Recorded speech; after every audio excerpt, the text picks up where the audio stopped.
Hey everyone, are you sick, run down, or not feeling your best? Well, maybe you should take the day off. Or not. Let's roll that intro.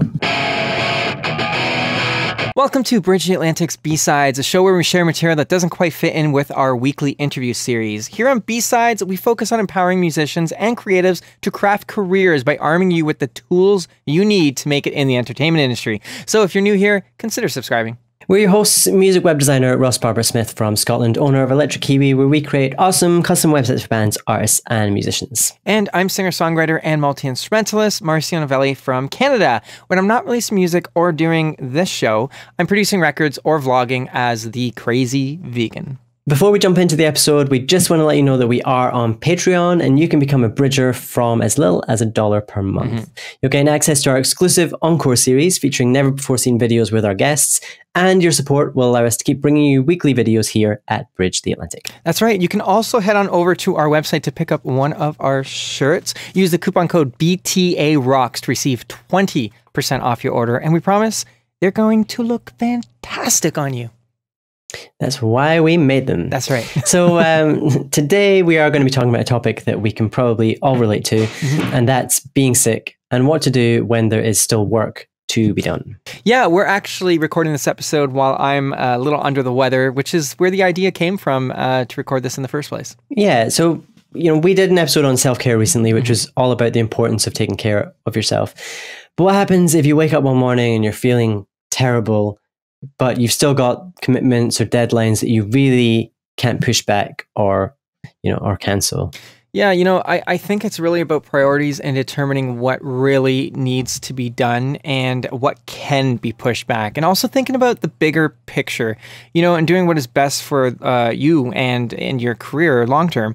For example, today we had an interview scheduled and it was a case of weighing up whether it made sense to spend an hour recording it despite feeling terrible, or rescheduling, which would cause more stress and much more work in the long run, I think. Yeah, and I think it can apply to so many things. You don't want to push yourself too hard when you're already feeling sick, but sometimes doing a little work now can save you time and stress in the long run. So, for example, I was sick last week, and perhaps I came back to work a day earlier than I should have, but I took it easy in that it was pretty much an admin day. So I spent that day kind of getting on top of the emails so that I wouldn't have as much to do the following day or the following week, and I feel it definitely helped.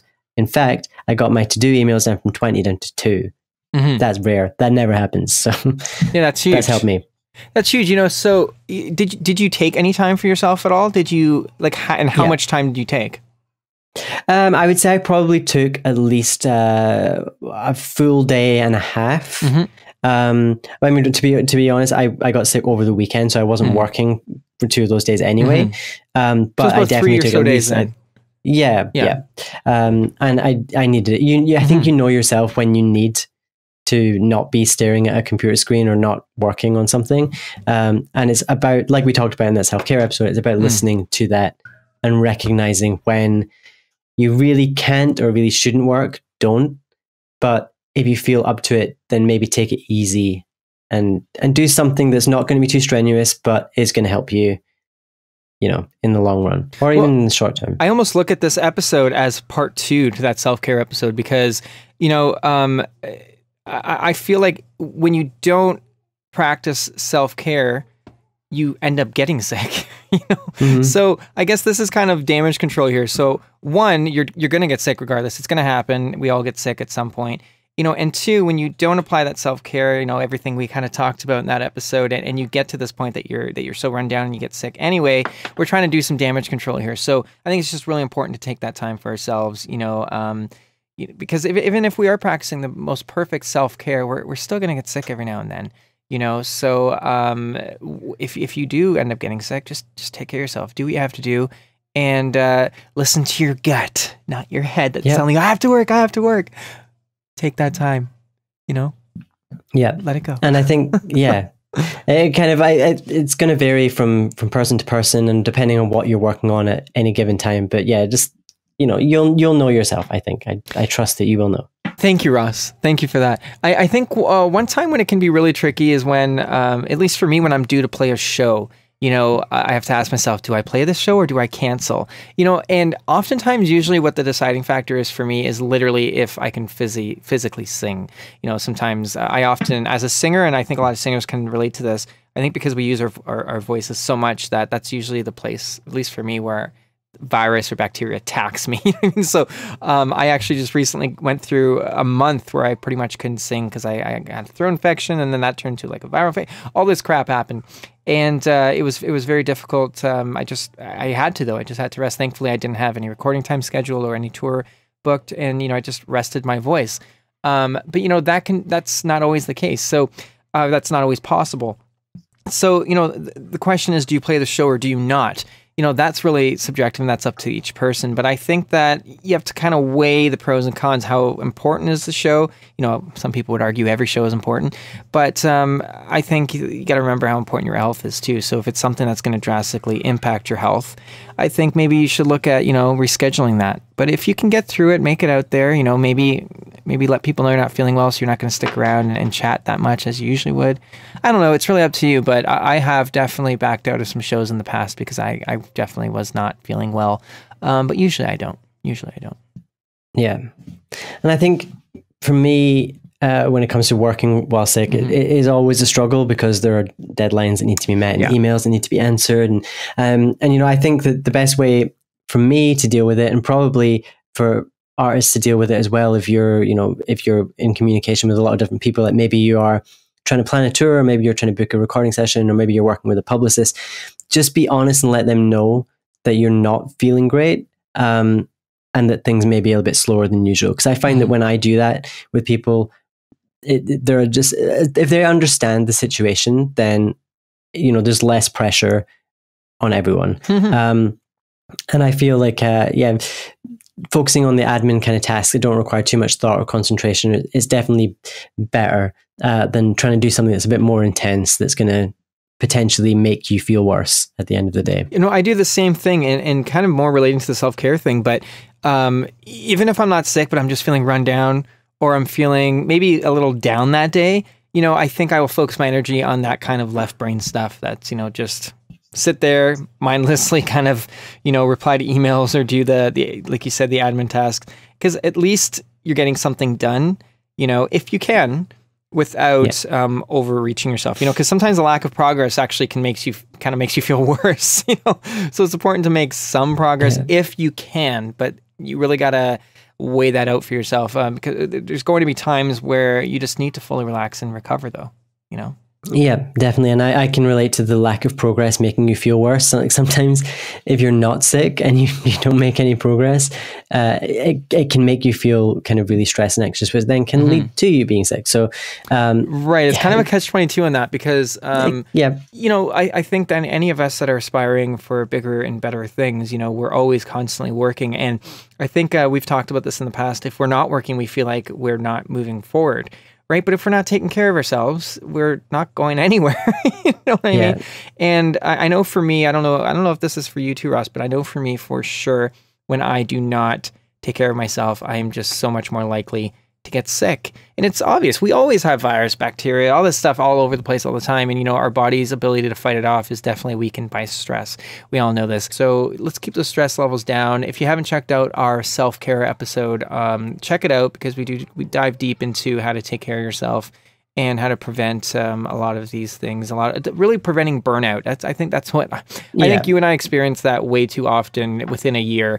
Burnout, and oftentimes coming out of that is just as difficult, because you kind of have to get yourself back into that zone, as energetic and as exciting as excited as you are to get back into work. It's like getting yourself out of that place or that rut. So the best is just kind of keep yourself even keen and kind of keep yourself well, which is always easier said than done. That's why this is pretty much a 2-part episode about it. Yeah, pretty much. And I think I'd be interested to hear from you guys about what your experiences have been I mean, obviously, we touched a little bit on, potentially rescheduling shows if you're sick. But what do you do if you've got a recording session booked and you're sick? How do you deal with that? Have you been in that situation? I have. Like to know? Well, I can actually. We want to hear from our audience, but I have been, and I definitely have to cancel, especially for a studio, because you got to remember that's going to live on a recording forever. You know what I mean? That's just my opinion. I want to know. Some other people might say absolutely not. You go through it. I've got some producers that say, there's been some great recordings that were captured when artists were sick, and I can't really dispute that because everyone's got their own opinion. For me, in the studio, I want to be at my best. You know what I mean? I want to be in my best place because that's something you're going to listen back for years. And I think some people think an album should represent you live. I actually completely disagree on that. I'd have another opinion on that. I think an album should just be your best representation of your ability. And live is a whole different beast. Why would you want an album to sound live anyway? I mean, that's why you go see an artist live, and then you could put out a live album. I'm a little bit going off on a tangent there, but that's just my opinion on that.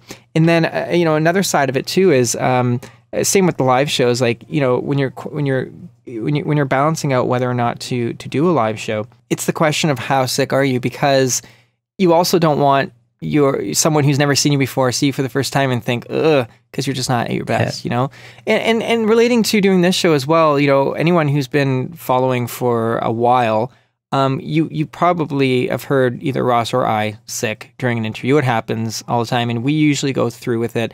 One, because we're doing this from home, so we kind of, unless we're so sick we have to be in bed. I mean, it's hard to excuse not doing this. And I think we've only actually needed to cancel one interview because one of us was too sick. I think maybe each of us have had to cancel one in like 3.5 years, and that's it. That's it. And that's the other thing I was going to say is we don't want to let our guests down, and we don't want to let our viewers down. So our guest, it's difficult to schedule someone in at a particular time. So we don't want to just tell that person, see you later, because sometimes it's very difficult to reschedule. So but having said that, there are times where we should have maybe not done that. But thankfully Ross and I have each other here, so if I'm sick, he kind of helps to take over a bit, and if Ross is sick, I do the same. So I mean, if you work within a band setting, or you're any kind of creative that works with other people, maybe like Ross said, just being honest about it, whether you're doing admin stuff or you're doing creative stuff. Just be honest with people about it, because you'd be surprised how someone might let you know what, get some rest, or we're going to work on this, but I'm going to kind of take the lead on it and let you rest. Just be open, honest, and we're all in this together, as we always say. And I just think that most importantly, we have to take care of ourselves. We have to remember that self-care, and if we're ill, we need to get ourselves well and recovered, because if you're not well, you can't really be of much use to yourself or anyone else. Yep. Wise words. And I think with that, that's it from B-Sides. We hope that you took something away from this episode, and we really would love you to share your stories and your thoughts with us in the comments. See if there's anything that we can learn from you guys as well. And if you've learned anything from us, please let us know, because that'll help us make the show better. Yes, please. We'd absolutely love to hear from you. And you can find us on Twitter, Facebook, and Instagram as well. Don't forget to visit our website and pick up one of these shirts while you're there. Not a specific one, but one of them. Yeah, you've worn it a few times, unless you're in, it might be a collector's item. As for me, I'm working on my new solo album. You can check out my music on Spotify and iTunes, and just about everywhere and anywhere you like to stream or download music. Follow me on Facebook, Instagram, and Twitter, which are all my name, Marcio Novelli. And I am working on websites for various artists at the moment. You can check out my work at electrickiwi.co.uk. You'll find me on Twitter and Instagram as Electric Kiwi, and on Facebook, Electric Kiwi Design. This episode was brought to you by 30 Roses, a virtual assistant and consultant to musicians and other creatives, and Social Surge. All links are in the description, so please check them out, because they do what, Ross? They keep the show alive.